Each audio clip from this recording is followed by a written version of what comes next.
M People, saat ini M People lagi ada di Kota Mobagu. Nah, buat teman-teman yang penasaran di Kota Mobagu kali ini terang mau ngapain, yuk tonton video ini sampai habis dan ikuti keseruannya.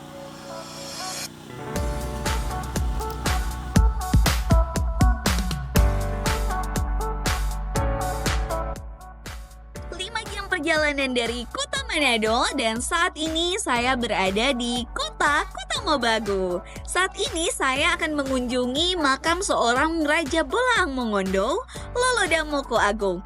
Nah, di dalam makam Lolodamoko Agung sedang terjadi proyek ekskavasi.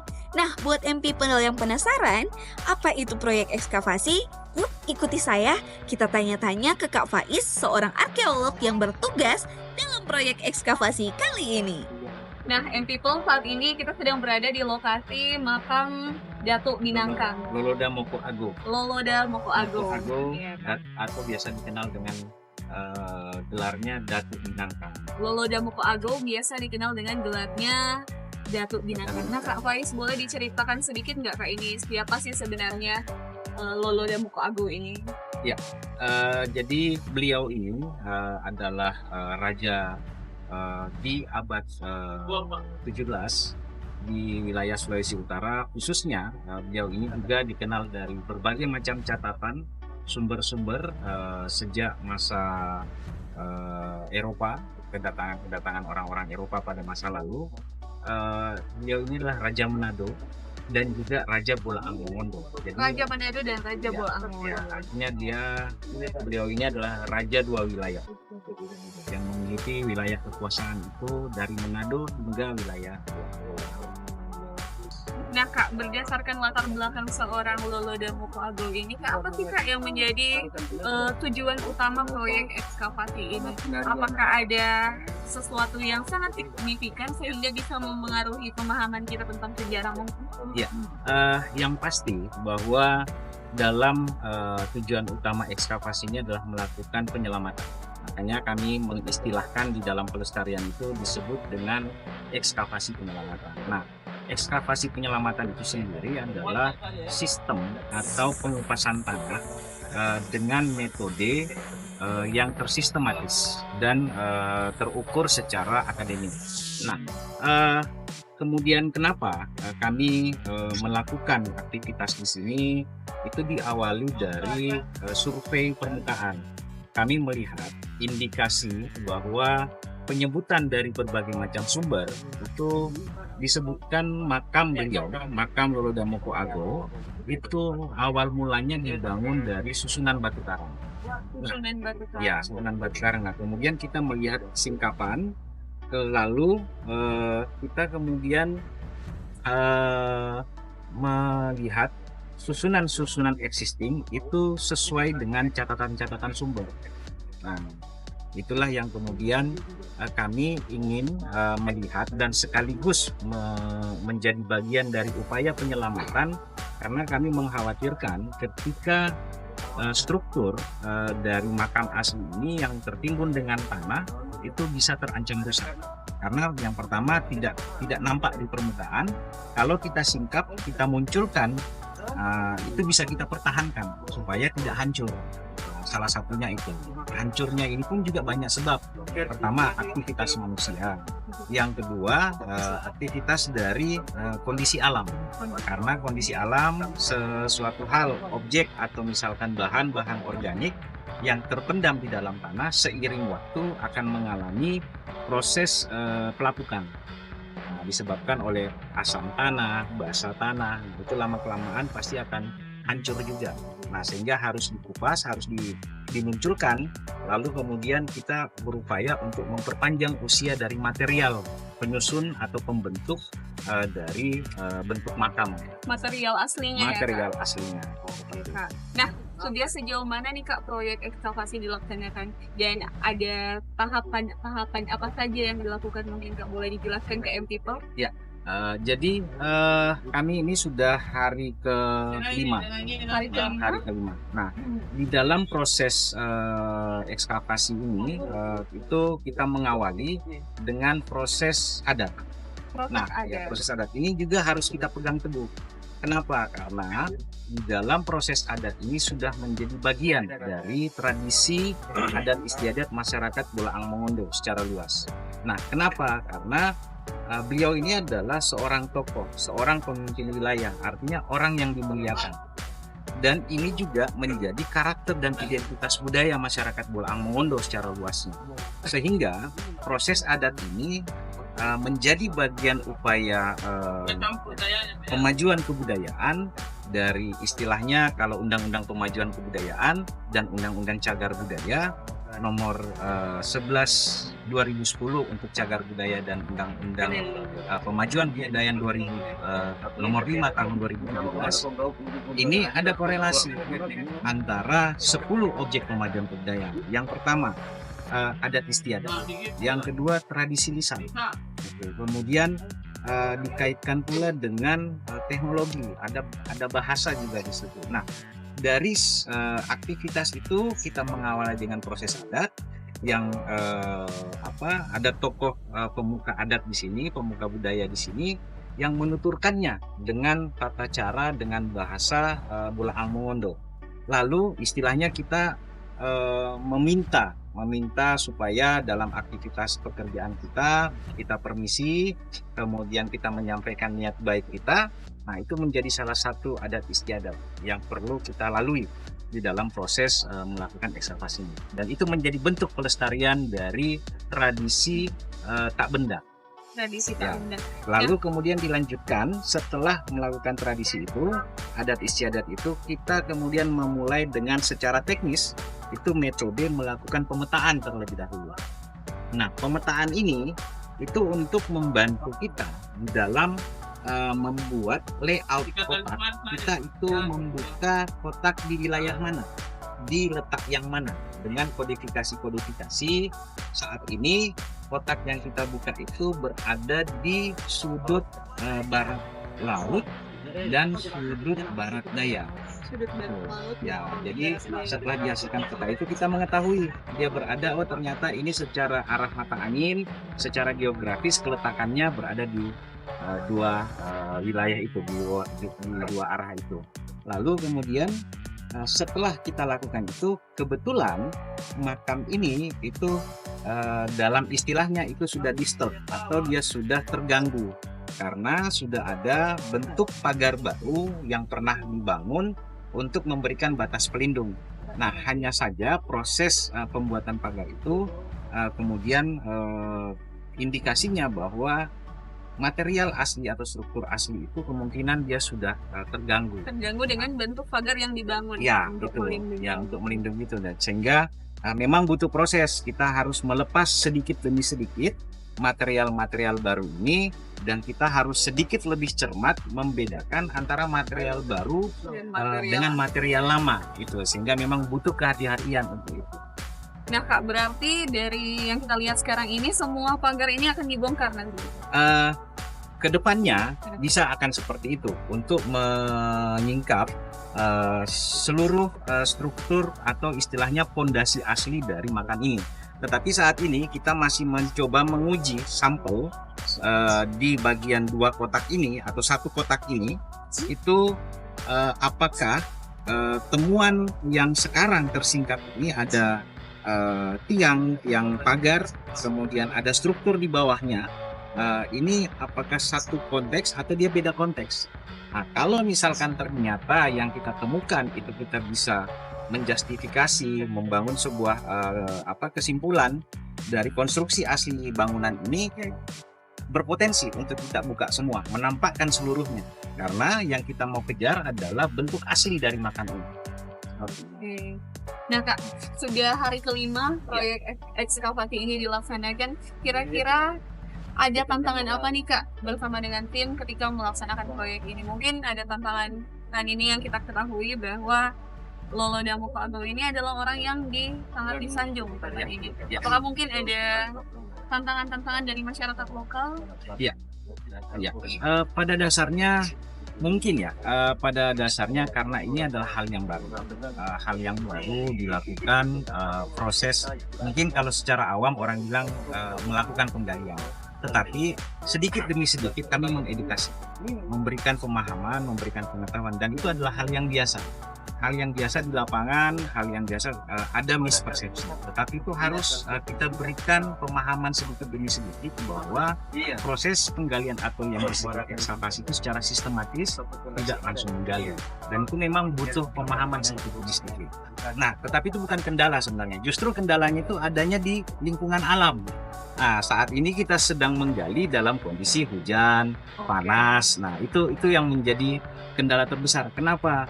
Karena kalau kita menggali dengan kondisi cuaca seperti itu, yang kita khawatirkan justru banjir, tiba-tiba banjir. Lokasi yang kita sedang gali ini tergenang air, kemudian bisa saja ada air masuk dari tanah, kemudian ya kotak yang kita sudah buka ini kemudian muncul air. Nah, itu repot tuh, menguras airnya. Itu sehingga kita juga akan kesulitan mengetahui lapisan-lapisan demi lapisan. Itu tantangan terberatnya itu. Jadi sebenarnya tantangan terberatnya itu bukan kembali ke masyarakat lokal ya, Iya. Kak? Kembali ke Iya. alamnya kan. Iya, kembali ke alamnya. Kondisi geologisnya. Iya. Baik, Kak. Nah, Kak sebagai seorang arkeolog nih, Iya. Kak, apa sih Kak urgensi Kakak sendiri secara personal untuk melaksanakan proyek ini? Mungkin ada sesuatu yang Kak baca dan mungkin unik Iya. dan bisa di-share ke M-People. Yang pasti ya karena saya selain profesi sebagai arkeolog, saya juga menjadi bagian dari pelestari di Balai Pelestarian Kebudayaan Wilayah 17. Tentu apa yang kami upayakan bersama-sama secara institusional maupun secara profesi, ya ini adalah salah satu upaya untuk mengungkap pembuktian sejarah-sejarah masa lalu. Kita bisa melihat pengetahuan di situ, kita bisa melihat teknologi di situ, bahwa di abad 17 atau di masa pemerintahan Raja Lolodamoko Ago, seiring waktu sepeninggal beliau juga, ternyata pengetahuan soal bentuk makam, gaya makam, konstruksi makam, teknologi yang mereka gunakan, bahan material, itu ternyata sudah ada pada masa itu. Jadi ada pengetahuan, ada kearifan lokal masyarakat pada saat itu. Mungkin di masa Raja Lolodamoko Ago, yang hari ini teknologi perekat, teknologi rancang bangun sebuah bangunan, itu kita sudah ada yang namanya orang sipil, teknik sipil, ahli sipil, konstruksi dan sebagainya. Ternyata di masa lalu belum ada sekolah, belum ada universitas, ternyata ada pengetahuan itu. Nah, itu yang perlu, dan itu yang menjadi tertarik kami di arkeolog. Saya pun khususnya di arkeolog itu selalu tercengang dengan hal seperti itu. Kita selalu menganggap, oh ternyata teknologi itu tiba-tiba kita tidak perlu, kita selalu menganggap masyarakat awam teknologi itu sudah ada sejak zaman dulu atau sudah ada begitu saja. Padahal teknologi itu bisa saja kita sebagai masyarakat Indonesia itu ternyata harus bangga dengan itu. Ternyata pengetahuan itu sudah ada sejak dulu. Kita bukan berarti pengetahuan itu harus didapatkan dari orang luar, orang barat misalkan. Nah, itu kan memperlihatkan bahwa kita sejak zaman dulu, leluhur kita itu sudah pintar, ada kecerdasan di situ, ada pengetahuan di situ. Nah, itu yang membuat kita, salah satunya saya sebagai arkeolog melihat dari sudut pandang itu, bahwa kita samalah dengan orang-orang Eropa, kita sama dengan orang-orang lainnya, punya pengetahuan yang sama seperti itu. Oke, nah Kak, sebagai penghujung dari pertanyaan kita di siang hari ini, menurut Kak Faiz nih, Ya. apakah ada temuan yang nantinya akan berpotensi mengubah pemahaman sejarah masyarakat lokal dari proses penggalian atau ekskavasi dari makam Lolodamoko Ago ini? Ya. Sebenarnya bukan mengubah ya, tetapi yang ada itu memperkuat. Kenapa? Itu tadi di awal yang saya sampaikan bahwa ada yang disebut dengan pemajuan kebudayaan dengan 10 objek pemajuan kebudayaan. Ada adat istiadat di situ, ada tradisi di situ. Nah, apa yang diyakini, apa yang menjadi tradisi masyarakat, itu kemudian kita korelasikan yang disebut dengan peninggalan purbakala, atau secara ilmunya disebut arkeologi, secara regulasi disebut cagar budaya. Nah, inilah yang kemudian kita perkuat. Apa yang dilakukan adat istiadat, kebiasaan masyarakat, tradisi masyarakat, itu semakin kita memunculkan bahwa apa yang dilakukan oleh masyarakat itu benar adanya, bukan sesuatu hal yang karena cerita, karena dongeng, karena apapun itu. Inilah pembuktian secara otentisitas. Kita tidak hanya mendengar, atau mungkin ada orang mengatakan, oh ini cuma tradisi lisan. Nah, karena tidak tercatat, tidak sempat tercatat, kemudian tidak ada aksara misalkan. Nah, pembuktian material ini itu adalah salah satu petunjuk bahwa apa yang tidak tercatat, apa yang tidak di dalam bentuk aksara, apa yang tidak dituliskan, itu ternyata ada bentuknya, ada buktinya secara kebendalian. Nah, itu justru memperkuat. Jadi bukan membuat kita akan merubah atau misalkan akan merubah sebuah tradisi. Bukan seperti itu.